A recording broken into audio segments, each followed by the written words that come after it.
For some weird reason my MIL really wants to go into our bedroom whenever she comes over. On one occasion I followed her as she went upstairs. I was going to get something for my child as the bedrooms are upstairs, and she walked past the bathroom on the main floor and up the stairs behind it. She didn't hear me and I caught her walking straight into my room and rifling through bills on my dresser. She denied snooping, even though I'd just watched her do it, and said she was just going to use our bathroom because she couldn't find the other ones. She walked right past the one on the main floor and another one in the upstairs hallway to go into our bedroom. Since that happened, I installed an exterior door knob that requires a key on our bedroom door and one on the door to our office/spare bedroom. However, she's still always forgetting where the bathroom is and trying the bedroom and office door. This really ticks me off. My husband says that I just get annoyed at this because everything she does drives me crazy, and since we've put locks on the rooms we don't want her in, there isn't really a problem anymore. Well, over the holidays we had my in-laws over for dinner, and before they came I was searching for the bedroom keys. We hadn't used them in a while since we only lock the doors when MIL comes over. My husband told me we didn't need to lock the doors since she wouldn't try to get into the rooms, and I insisted that she would because she loves to snoop. We went back and forth and decided to cover the doorknobs in super fine glitter to see if she tried them. I did this once before when husband didn't believe me about the snooping to prove she'd been in the rooms. Last time she ignored the glitter and we didn't say anything about it, but then my husband couldn't deny that she'd tried to snoop. So this time I covered the knobs in glitter, and for the office went a touch further and rigged a little folder of glitter over the door to the office before the in-laws came over. I left it one side unlocked, French doors, and it was set so if you walked in the room you would get covered in glitter. Husband goes out of his way to show his mom the main floor bathroom when they got here, and specifically asks his parents and sister not to go upstairs. There's a baby gate so the kids can't get upstairs either. Well, guess who had to go to the bathroom and got covered in glitter and had it all over their hands and hair? She completely lost it and started screaming at me, so I yelled back, and now my husband is saying I went too far and I'm an idiot. MIL also says I'm the idiot, but SIL says I didn't do anything wrong and Mill deserved it for snooping. FIL is Switzerland. Apparently her car is ruined now too because it's covered in glitter that she can't get cleaned up. So am I the idiot? Not the idiot. This is hilarious. There's no excuse for her behavior, acting like she forgot where the bathroom is and denying she was snooping when caught red-handed, or glitter-handed. Unless she's suffering from memory loss or dementia, her actions are intentional. I wonder what she's looking for. So sad about her car. Glitter is a big pain to clean up. Not the idiot. She shouldn't have snooped. She knew exactly where the bathroom was, and your husband went out of his way to show her where the bathroom was so she couldn't use that excuse. Then she tried to snoop anyway. That is completely on her. Your husband needs to take her in hand and tell her off. Make it clear she was 100% in the wrong. This is even better than the fake key MIL from the other day. You did not go too far. This is just the consequences of her own snooping actions. Don't let your husband make you doubt yourself. She did this to herself. If she hadn't snooped she wouldn't have got covered in glitter. The end. Not the idiot. And a glitter bomb is brilliant. Well done. Seriously, the woman has serious problems with boundaries and she couldn't lie her way out of her bad behavior this time, and so she's pissed. I'm just curious about how your husband figures that you went too far. I mean, were you supposed to just continue to be a doormat? I take it that he doesn't think that his mother has gone too far, this time or previously? Does that mean she's allowed to do whatever she wants in your home and you don't get to tell her to stop? My brother and I are 8 years apart. I'm older.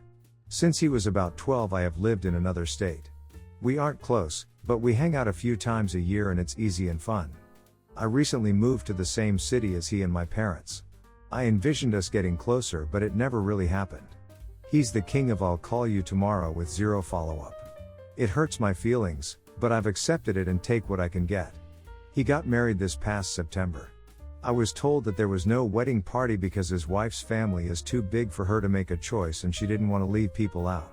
I was given instructions to get a gray suit and that I'd be given a blue tie for pictures. The day of the wedding I was hanging out in the men's dressing room and I saw that my brother has a gold tie. And that his best friend has a gold tie. And that his old bandmate has a gold tie. Odd, but I didn't think too much of it. The ceremony started and I was sitting in the audience. Lo and behold, the music starts and there's a procession. My brother's two gold tie friends walk in and line up on stage left, and his wife's sister and her husband walk in and line up on stage right. The non-existent wedding party. At this point I have an almost out-of-body experience. The ceremony was a blur. After the ceremony we took pictures, which means I took one picture with my brother and that was it. I spent the cocktail hour in a stall in the bathroom, embarrassed and hurt. I made it through dinner okay, and instead of cake my brother had made a ton of his specialty cookies for dessert. I'm allergic to the recipe as is, but with a simple tweak I can have them. He didn't make any for me, or even warn me this was happening so I could bring my own dessert. Anyways, I left the second dancing started. And a week later sent the newlyweds a letter saying basically I thought things would improve once I moved here, but this wedding has shown me that we don't have a relationship outside holidays at mom and dad's house, so let's just keep it real and I will see you there. Being disappointed all the time isn't healthy for either of us. The problem is that Thanksgiving is upon us, and not only will they be at my parents' house but they are bringing a couple of friends with them, so I will be really outnumbered and uncomfortable. Would I be the idiot if I opt out for this 1 year, stating it's too fresh of a wound for me and I'll see y'all at Christmas? Everyone's the idiot here. Brother shouldn't have lied about there not being a wedding party. OP needs to stop trying to force a relationship with brother that they don't have. Brother didn't want you in the wedding party because you're not close.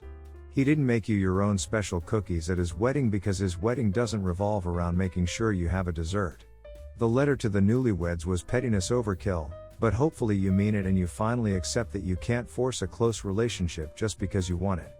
I'm going with not the idiot. It sounds like you've made an effort, but he's not interested.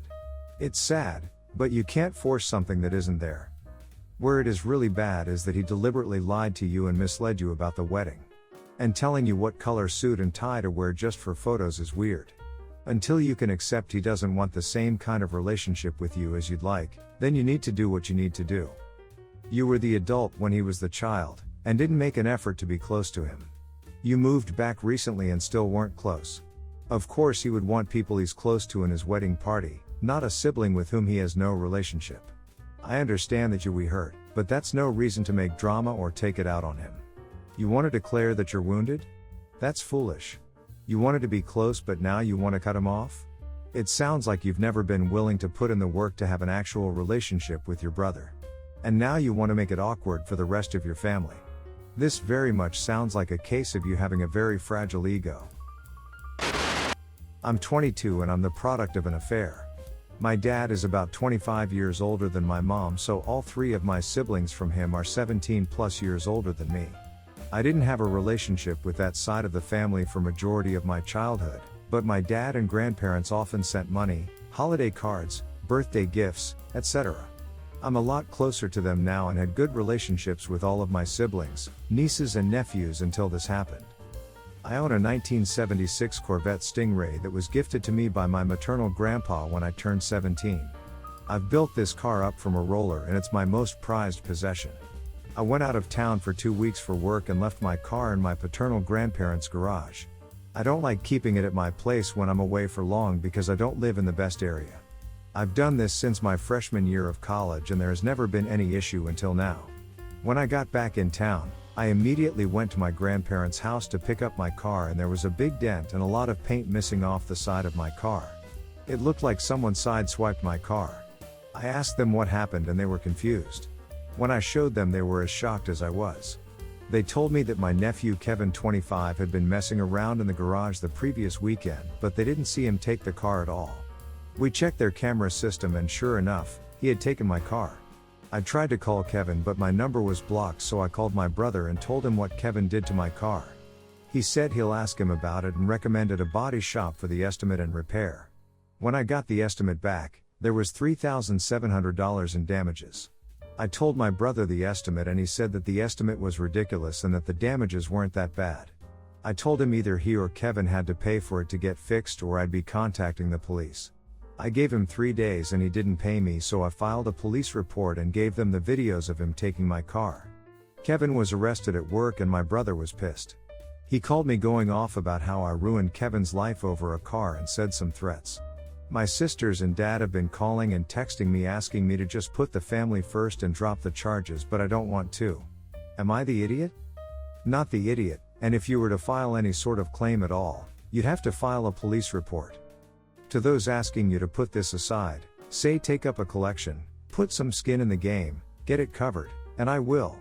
But I am not accepting damages to my car to do this kid who cared so little for me and my property that he was willing to steal and inflict the damages. You want to be mad at the kid. I am not paying for this and I am not accepting the damages. Not the idiot. Kevin took the car. Kevin damaged the car and didn't tell you. Kevin blocked your number. Kevin's dad said he didn't know about it, but somehow knew the damages weren't that bad and stuck up for the thief. You gave them time to make things right, but they chose not to. However, somehow they are trying to pretend that you have ruined Kevin's life and they have been getting other family members to side with the thief. Not the idiot in any way. Not the idiot. The kid stole your car, without your consent, and it was caught on video. The fact that your family is trying to side with the thief says everything. I get so tired and sad seeing all these toxic family relationships, and because I can relate to it in some ways, just do what you can to get your car fixed, and then cut off ties with your family. Trust me, you do not want that kind of toxicity in your life. I, 35, have met my girlfriend, 30, at work. We're both interpreters. We've been together for a few months and Thanksgiving will be the first time she's going to meet my parents. I am half Japanese. My dad is Japanese, my mother is American. My mother learned Japanese so she can connect with my paternal side of the family. Me and my siblings all speak Japanese. However, none of my siblings' spouses do. My girlfriend, Sasha, started learning Japanese before it got popular. She started learning it when she was 14, has both BA and MA in Japanese and translation and interpreting. She sounds as close to a native speaker as possible. However, I wanted her that she shouldn't try and speak Japanese when meeting my parents or grandparents and that she's forbidden from using it even when I'm using it with my siblings. She asked why and I told her that I'd hate for my seals and bills to be uncomfortable because they don't speak it and I don't want her to become my parents/grandparents' favorite because we've only been together a few months and it wouldn't be fair if they liked her more than my sil of 10 years who doesn't speak Japanese. She said that's ridiculous and she shouldn't have to hide it. I said that perhaps later when we've been together for longer. She asked if she had to pretend not to understand me and my siblings when we talk. And I said, exactly. She got really weird and went home. She's been kind of distant lately and I told a friend about this and they said that I was a major idiot and if they ask her about her job, she's have to lie as well. I admit, I hadn't thought of that. But I still can't see that I did anything wrong. So am I the idiot for demanding she lies? You're the idiot. Maybe you should have just told her that you don't see the relationship as having any real future so you don't want your family getting too attached to her because that is basically what your nonsensical prohibition amounts to. Also, if you actually cared about not leaving out the in-laws then no one would speak Japanese. You're the idiot. Your parents speak Japanese. Your GF speaks Japanese. They can speak Japanese to each other. Clearly neither your parents or your GF is rude enough to speak Japanese in a group conversation and exclude the non-Japanese speakers. What would you do if you broke up with GF, and started dating someone who also happened to be Japanese? Would you expect them to pretend that they weren't actually Japanese? You're the idiot. She speaks Japanese. You want to make her uncomfortable, having to pretend she doesn't understand, while you are speaking in front of her. If you want her not to speak Japanese, don't speak it at all there. Do your grandparents speak English? You've only been together a few months, but what if you stayed together? Very understandable if she doesn't want to. Should she hide it for the rest of her life? Nope, can't speak it with her own kids? I am 44, F, my sister 32, F. She has the habit of wanting to drop off her kid without any previous announcement because she wants some we time, we with her husband. Her daughter is 14. She comes to my driveway, her daughter comes out, approaches my door, rings bell, I open door and then sister reverses off my driveway and then goes to wherever she is going. One time I got ordered a pizza, since I didn't get advance notice thus I didn't do any grocery shopping. Another time, sister gets upset that I let her daughter play with my PlayStation. She did her homework first. She dropped her off Friday evening, didn't come back until Sunday evening. The last time she went to a fancy restaurant, with her husband. She was tweeting about the food. So I went to my car, with niece, went to the restaurant, got out. Dropped off niece to the table sister was at. Said, "Here you go." Went to my car and drove back home. Took out the battery off the doorbell. It's one of those wireless buttons. I turned off my phone. Am I the idiot for thinking she should give me some kind of notice, or at least ask me if I have plans? Niece is awesome and I have no problem with her coming, but if I get notice, at least I can get some healthy food in my fridge. At least I can make some plans to what to do, right? Not the idiot, but a Ring doorbell.